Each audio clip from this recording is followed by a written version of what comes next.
3월 23일 주일 예배 참여하신 여러분을 축복합니다. 올 한 해 주일 예배는 예레미야의 메시지를 가지고 여러분과 나누고자 합니다. 매주 한 주에 한 장씩 말씀을 나눌 예정인데요. 경건의 시간과 성경 필사함으로 신앙적으로 풍성한 열매를 맺는 한 해가 되시기를 주 예수 그리스도의 이름으로 축원합니다. 오늘 본문의 말씀은 예레미야 12장입니다. 특별히 오늘은 예레미야 12장 1절로 3절 말씀을 선포하고자 합니다. 오늘 본문의 말씀 예레미야 12장 1절로 3절 말씀 제가 받들어 봉독하도록 하겠습니다. 예레미야 12장 1절로 3절입니다. 다 찾으신 줄 알고 제가 받들어 봉독하겠습니다. 예레미야 12장 1절로 3절입니다.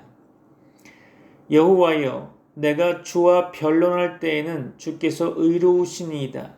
그러나 내가 주께 질문하옵나니 악한 자의 길이 형통하며 반역한 자가 다 평안함은 무슨 까닭이니이까. 주께서 그들을 심으심으로 그들이 뿌리가 박히고 장성하여 열매를 맺었거늘 그들의 입은 주께 가까우나 그들의 마음은 머니이다. 여호와여, 주께서 나를 아시고 나를 보시며 내 마음이 주를 향하여 어떠함을 감찰하시오니 양을 잡으려고 끌어냄과 같이 그들을 끌어내시되 죽일 날을 위하여 그들을 구별하옵소서. 아멘. 2025년에는 3월 5일 제의 수요일부터 4월 17일까지 사순절로 지키게 되죠. 사순절은 기독교에서 예수 그리스도의 순환과 부활을 기념하기 위해 지키는 신앙적인 절기입니다. 신자들에게 있어서 회개와 기도의 시간을 제공하는 중요한 기간이라 할 수 있겠죠.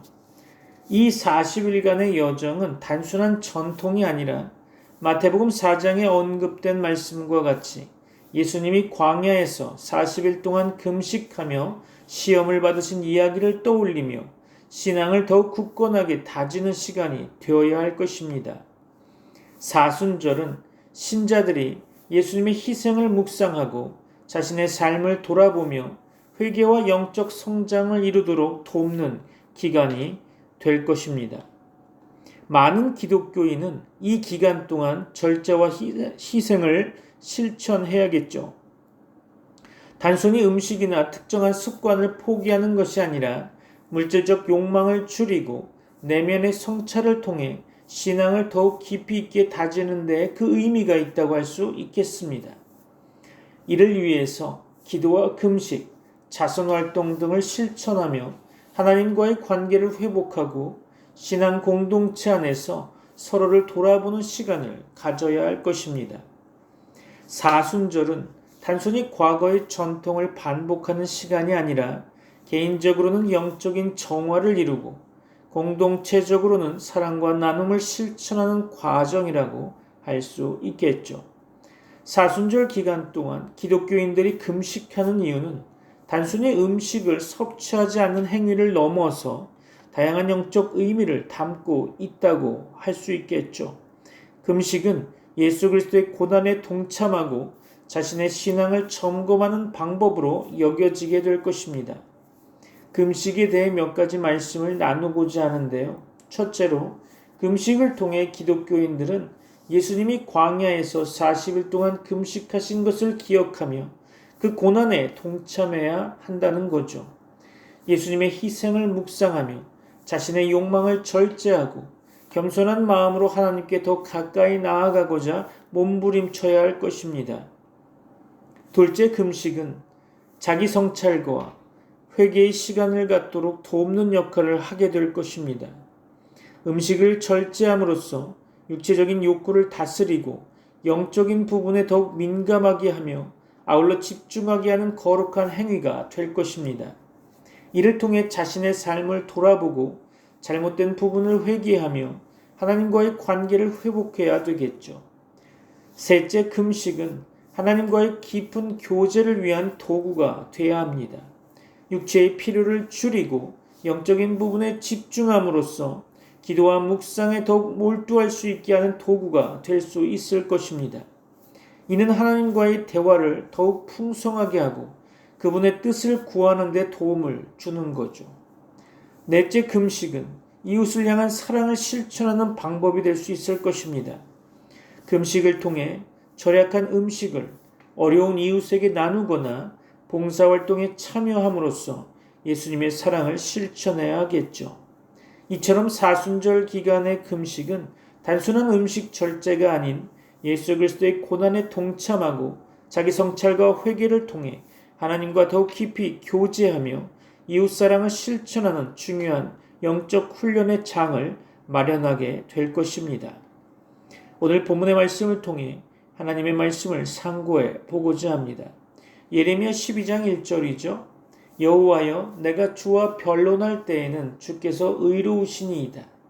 그러나 내가 주께 질문하옵나니 악한 자의 길이 형통하며 반역한 자가 다 평안함은 무슨 까닭이니이까. 그렇죠. 내가 주와 변론할 때에는 주께서 의로우시니이다. 예레미야 선지자는 악한 자들의 번성에 대해 탄원하고 있습니다.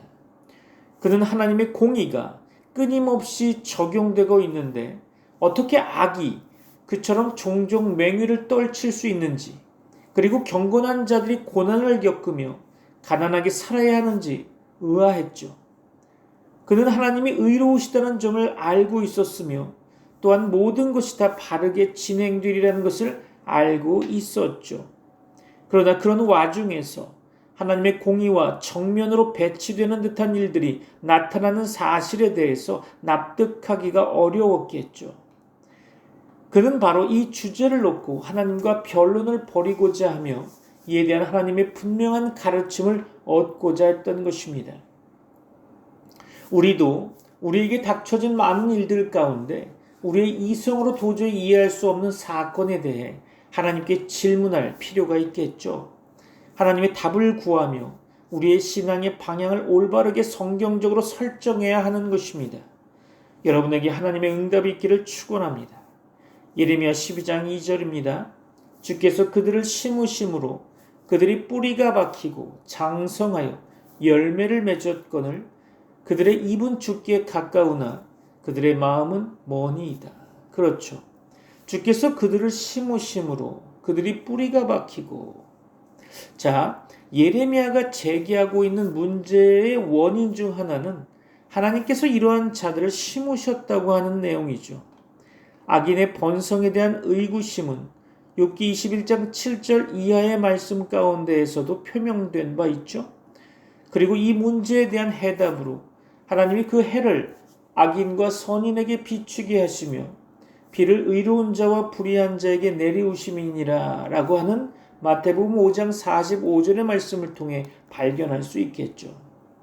즉 하나님의 섭리는 단순한 인과응보의 법칙을 초월하는 것으로서 악인에게도 회개의 기회를 주시는 자비로움이 드러나 있죠. 그러나 이를 무시하고 끝까지 돌이키지 않는 자는 전국적으로 엄청난 심판을 당할 수밖에 없는 것입니다. 그러므로 보다 엄밀한 의미에서 보자면 하나님이 악인을 번성케 하셨다기보다는 구조적인 모순 속에서 악인이 번성해지는 것을 하나님이 허락하신 것이죠. 물론 여기에는 보다 차원 높은 공의와 자비의 실행을 위한 계획이 담겨 있다고 할 수 있겠죠. 자, 예레미야 12장 3절 봅니다. 여호와여, 주께서 나를 아시고 나를 보시며 내 마음이 주를 향하여 어떠함을 감찰하시오니 양을 잡으려고 끌어냄과 같이 그들을 끌어내시되 죽일 날을 위하여 그들을 구별하옵소서. 아멘. 그렇죠. 주께서 나를 아시고 나를 보시며 내 마음이 주를 향하여 어떠함을 감찰하시오니 양을 잡으려고 끌어냄과 같이 그들을 끌어내시되. 예레미야 선지자는 자신의 항변 근거를 하나님의 전지성에서 찾고자 합니다. 즉 악행 중에서도 번영을 누리는 자들과는 달리 자신은 오직 주의 뜻을 추구하며 살아왔음을 주께서 잘 아신다는 주장을 하고 있는 거죠. 그러므로 그는 행악자들을 도살당할 양을 끌어내듯이 끌어내실 것을 탄원하고 있습니다. 끌어내시되에 해당하는 히브리어 단어는 완전하고 철저한 파멸의 의미를 강조하고 있는 단어죠. 본장 예레미야 12장은 파기된 언약을 다루고 있는 말씀인 예레미야 11장과 12장의 결론 부분으로서 후반부인 11장 18절로 23절 말씀 가운데 언급된 아나돗 사람들의 예레미야 선지자에 대한 암살 음모 사건과 직접적인 연관성을 맺고 있다고 보여줍니다. 예레미야 선지서의 저자는 이 사건에 대해 본격적으로 항변하고 있으며 이에 대한 하나님의 응답을 구체적으로 진술함으로써 사악한 유다 거민들의 비참한 결말을 예언하고 있는 것입니다. 아울러 징벌의 궁극적 목적은 멸망이 아니라 회개와 회복임을 나타내주고 있는 거죠. 이러한 본장 예레미야 12장 말씀은 아나돗 사람들의 태도에 대한 예레미야의 항변을 진술하고 있는 전반부 1절로 6절 말씀과 아나돗 거민들의 행동을 통한 유다 거민 전체의 재앙을 선언하고 있는 중반부 7절로 13절 말씀, 그리고 재앙을 통하여 하나님의 궁극적인 목적을 진술하고 있는 후반부 14절로 17절로 구성되고 있음을 볼 수 있죠. 이러한 내용들을 통해서 예레미야서의 저자는 악인에 대한 하나님의 분명한 징계와 의인의 최종적인 구원의 사실을 알려줌으로써 절망 가운데 처해 있는 자들에게 위로와 용기를 북돋아 주고 있는 거죠. 본장 예레미야 12장의 내용적 특성을 좀 정리해 본다면 예레미야를 암살하려 했던 아나돗 거민들의 형태를 통해서 유다 백성 전체의 현실에 대한 강한 딜레마를 표출시키고 있는 거죠. 즉 악한 백성이 어떻게 현실적으로 형통하며 번영하고 있는지에 관한 의문이 드러나 있습니다. 이 의문은 단순히 자신에게 해를 입히려 한 아나돗 거민들에 대한 반발 심리에서 비롯된 것이 아니라 자신의 가족이나 마찬가지인 고향 사람들의 그러한 행위를 통해서 도대체 유다 전체가 지금 언약 백성으로서 어떠한 상태까지 도달했는지, 과연 그들의 미래가 어떻게 전개되어야 하는지에 관한 진지한 고민에서부터 출발하고 있는 거죠. 결국 예레미야서의 저자는 언약을 파기한 유다 백성들의 운명과 최후에 대해 심각한 고뇌와 갈등을 표현하고 있는 거죠. 본장 예레미야서 12장에는 유다의 정체와 그 미래를 설명하기 위하여 다양한 상징적 표현들이 등장하고 있죠. 참고적으로 본장 7절로 17절 말씀에 보면 잘 나타나 있습니다. 자, 이 사실을 한번 정리해 보면 7절에서 언급된 내 산업은 유다가 하나님의 선택된 백성임을 가리키고 있는 거죠. 아울러 내 마음에 사랑하는 것은 유다를 향한 하나님의 사랑을 보여주고 있는 것입니다.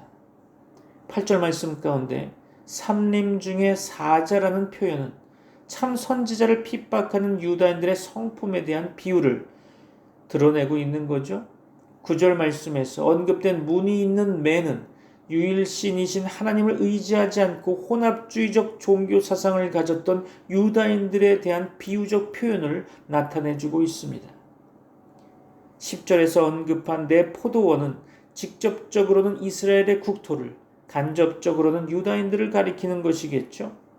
14절로 15절에 언급된 산업은 하나님과 유다와의 언약 관계를 통해 주어진 혜택을 나타내고 있는 것입니다. 이와 같은 표현을 통해서 예레미야서의 저자는 하나님의 사랑을 받은 유다의 독특한 위치를 상기시키며 하나님의 심판을 받기 전에 회개하고 돌아오도록 강력히 촉구하고 있는 것입니다. 본장 예레미야서 12장을 통해 우리는 택함을 받은 성도는 오직 하나님의 뜻대로 살아야 함을 절감하게 될 것입니다. 당시 유다 백성들은 악한 범죄의 결과로 말미암아 포로로 사로잡혀가게 될 운명에 놓이게 되죠. 그러므로 우리는 악한 행동을 버림으로써 하나님의 복을 누릴 수 있도록 해야 할 것입니다. 자, 오늘 말씀을 정리해 볼까요? 본단락 예레미야서 12장에 나타난 내용적 특성을 좀 살펴보면 첫째로 예레미야는 하나님께서 유다 백성들로 하여금 가나안 땅을 유업으로 물려받을 수 있도록 한 사실을 근거로 그 산업에 침입하는 자는 누구를 막론하고 뿌리채 뽑혀질 것을 선언하고 있는 거죠. 하나님은 범죄한 유다 백성들이 이방인들로 하여금 파괴당하도록 허락하시지만 흩어진 후에 다시 약속의 땅으로 모으실 것입니다. 결국 유다의 추방은 하나님의 궁극적 뜻이 아닐 것입니다. 하나님은 한 번 더 남은 자들에게 동정심을 보여주시며 파기된 언약을 새로운 형태로 회복시키십니다. 예레미야는 하나님 약속에 대한 영원성에 근거하여 언약의 회복과 이방의 멸망을 확신하고 있는 거죠. 둘째로 예레미야는 하나님께서 이방 민족들을 심판하면서도 한편으로 긍휼을 베푸사 언약에 동참할 수 있는 기회를 제공하신다고 말씀하고 있죠. 비록 적대적인 이방일지라도 유다의 종교를 따르고 언약의 하나님을 경배하면 구원의 기회가 제공된다는 것입니다. 하나님은 편협한 민족신이 아니라 진정으로 회개하고 믿음을 가진 자를 모두 받아들이는 우주적인 분이시죠. 믿습니까? 아멘이시죠. 예레미야는 하나님의 이러한 보편성을 강조하기 위해 이스라엘을 타락으로 인도한 이방이 회개하고 돌아오면 언약 백성에 접붙여진다고 강조하고 있습니다. 이방인들이 하나님의 이름으로 맹세한다는 것은 종교적 헌신에 있어서 깊은 내적 변화를 의미하는 것이죠. 이전에 그들은 이스라엘을 잘못된 길로 인도하려고 했으며 또한 그들로 하여금 바알의 이름으로 맹세하도록 가르쳤죠. 그러나 그들이 생각을 돌이켜 재교육을 받고 하나님을 그들의 주권적인 주로서 받아들이게 되면 하나님의 백성 중에 속하여 발전하게 될 것입니다. 결과적으로 본 단락을 통하여 우리는 유다가 비록 행악을 일삼았다 할지라도 하나님께서 택한 백성이라는 사실을 결코 바꿀 수 없음을 깨닫게 됩니다. 이러한 사실로 신자는 어떤 상태에서도 구원에서 단절될 수 없다는 성도의 견인에 대하여 더욱 확신을 불러일으키게 될 것입니다. 참고로 성도의 견인에 대해 좀 살펴볼 건데요. 성도의 견인이란 일단 사람들이 진정으로 하나님에게서 거듭났다면 성령의 내주로 말미암아 하늘이나 땅에 있는 그 어떤 것도 하나님의 사랑에서 떠나지 못하게 될 것이라고 한 바울처럼 주장하는 것이죠.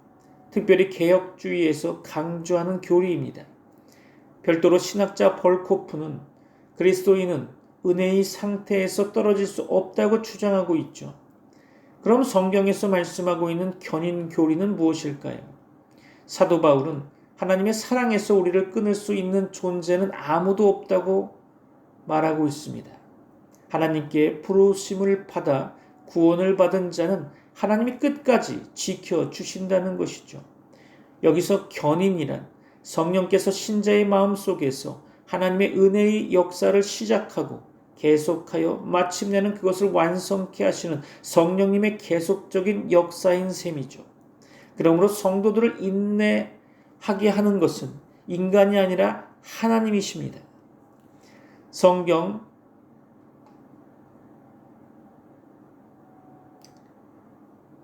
교과서의 견인에 대하여 성경은 직접적으로 입증하고 있죠. 참고적으로 몇 구절을 성경에서 살펴보고자 합니다.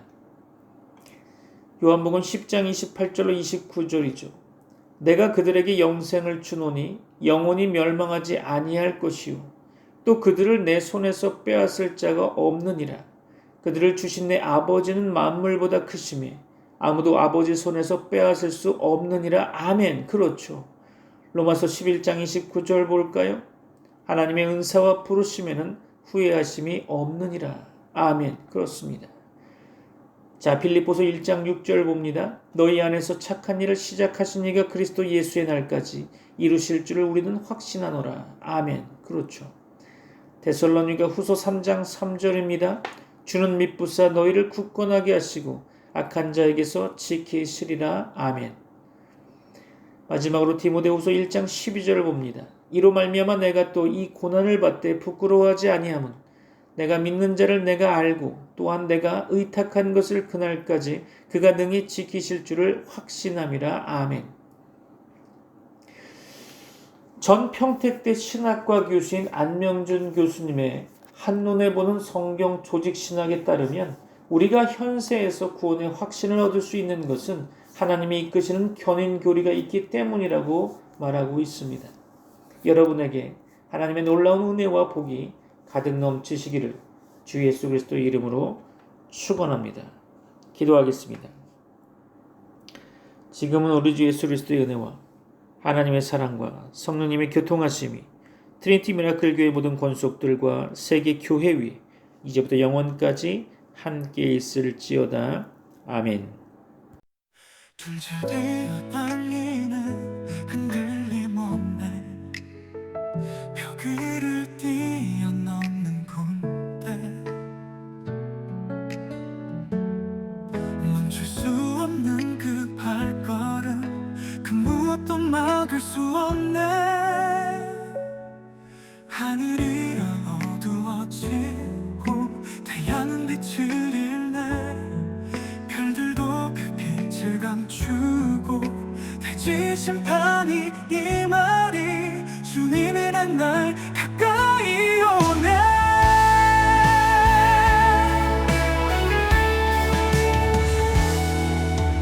마주보며 나가도 길에서 서로 미치지 않네 모든 반어도 무너지고 그들 앞엔 저항이 없네 하늘이 어두워지고 태양은 빛을 잃네 별들도 그 빛을 감추고 대지 심판이 이 말이 주님의 날 가까이 오네 마주보며도 삶들이 흔들리네 주님의 군대가 나가리 세상을 뒤덮는 그날에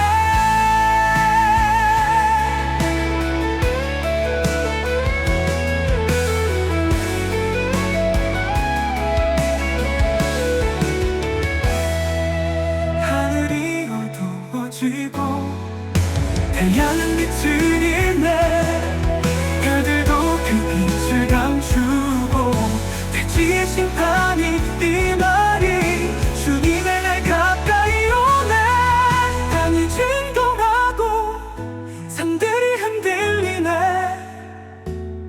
주님의 군대가 나가리 세상을 뒤덮는 그날에